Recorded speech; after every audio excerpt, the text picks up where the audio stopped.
Captain Jake Chen never thought his last words would be to an alien bounty hunter who looked like she was carved from living obsidian and starlight. But here he was, hands bound in energy restraints, watching Earth shrink behind the viewport of her ship. "You know," Jake said, because apparently his mouth had a death wish. "For someone who just kidnapped an innocent cargo pilot, you're being awfully quiet." The bounty hunter didn't respond. She stood at the controls, her back to him, and Jake couldn't help but stare. She was tall, maybe 6'5", with midnight black skin that seemed to absorb light except for the silver constellations that traced across her shoulders and down her arms. Her hair, if you could call it that, floated around her head like white flames frozen in zero gravity. "Strong, silent type, huh? That's cool. I can work with that," Jake continued. "Though usually my captors at least tell me what I supposedly did wrong. Professional courtesy and all." She finally turned, and Jake's breath hitched. Her eyes were solid silver, no pupils, no iris, just liquid mercury that somehow still conveyed the weight of her stare. When she spoke, her voice was low and resonant, like a cello played in a cathedral. "You transported cargo from Sigma Station to the Outer Rim last month." "Yeah, I'm a cargo pilot. That's kind of my whole thing." "That cargo contained Vorian plague samples. Bioweapons. You helped terrorists acquire them?" Jake's stomach dropped. "What? No, I transported medical supplies. I had all the proper documentation." "Forged documentation." She cut him off. "You were used, human.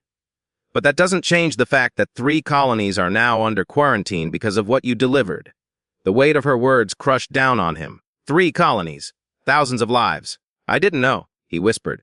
"Ignorance is not innocence in the eyes of the Covenant courts." She turned back to her controls. "We arrive at the Judgment Station in 6 hours. I suggest you prepare yourself." 6 hours turned into 12 when the ship's navigation system malfunctioned. Then 12 turned into 3 days when they hit an asteroid field that Jake was pretty sure wasn't on any star charts. By day 4, the bounty hunter whose name he still didn't know had stopped pretending he didn't exist. You talk an excessive amount for someone facing execution, she observed as Jake rambled about Earth cuisine for the 3rd time. "It's a defense mechanism. My therapist back on Earth said I use humor and conversation to cope with stress, though I'm pretty sure she meant like job stress, not impending space execution stress." Something that might have been amusement flickered across her face. "You had a therapist?" "Yeah, Dr. Kim. Best decision I ever made, honestly. Helped me work through a lot of family stuff." Jake paused. "What about you? Do bounty hunters get therapy? Because no offense, but you seem like you could use someone to talk to." Her silver eyes fixed on him, and for the first time, he saw something other than cold professionalism. "My people do not discuss emotions. We are trained from birth to serve the Covenant, to capture, to deliver justice." "That sounds like a really fancy way of saying no. We bottle everything up until we explode," Jake said gently. She was quiet for a long moment. "My name is Caleth." "Jake," he smiled. "Nice to officially meet you, even if you are delivering me to my doom." "I do not enjoy this," Caleth said suddenly, her voice tight. "Delivering you. You are not what I'd you expect. A criminal. Someone cold, calculating. Not." She gestured at him helplessly. "This, a devastatingly charming cargo pilot with great hair and questionable life choices. Someone who feels remorse, who takes responsibility, who makes me question." She stopped abruptly, turning away. On day 6, the ship's life support system began failing. Caleth worked frantically at the controls, her usual composure cracking. "How bad is it?" Jake asked, even though he could see the answer in the way her hands moved faster across the console. "The cascade failure is spreading. We have perhaps 2 hours before the atmosphere becomes toxic." Her silver eyes met his. "I am sorry. This is not how I intended for this to end by hey," Jake said softly. "Not your fault. Space is dangerous. We both knew the risks."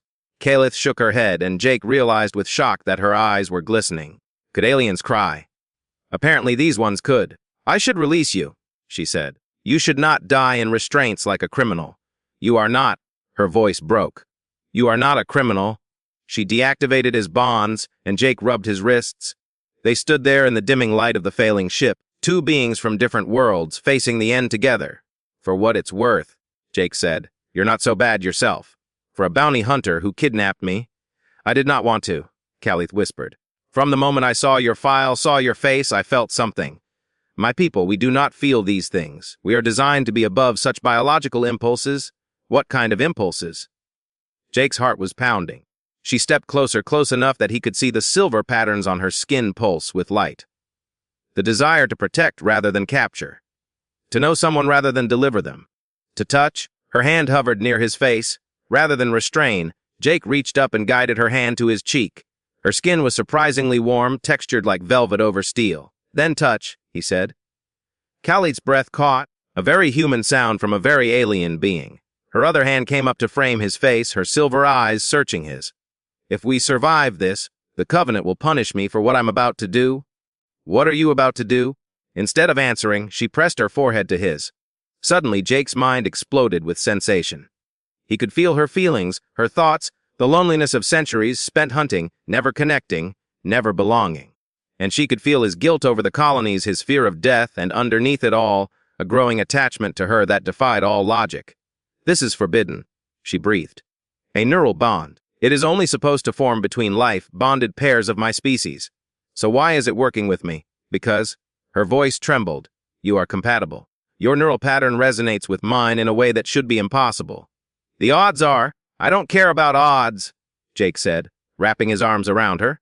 I care that we're here right now, and if these are my last moments, I'm glad I'm spending them with you. Khalid pulled back just enough to look at him, her silver eyes wide with wonder and fear. I cannot let you die. I will not. Khalid, the ship! No. Her voice was steel.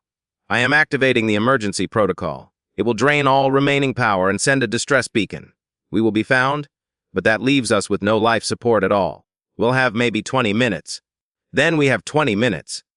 She pulled him close again, their foreheads touching, the neural bond singing between them.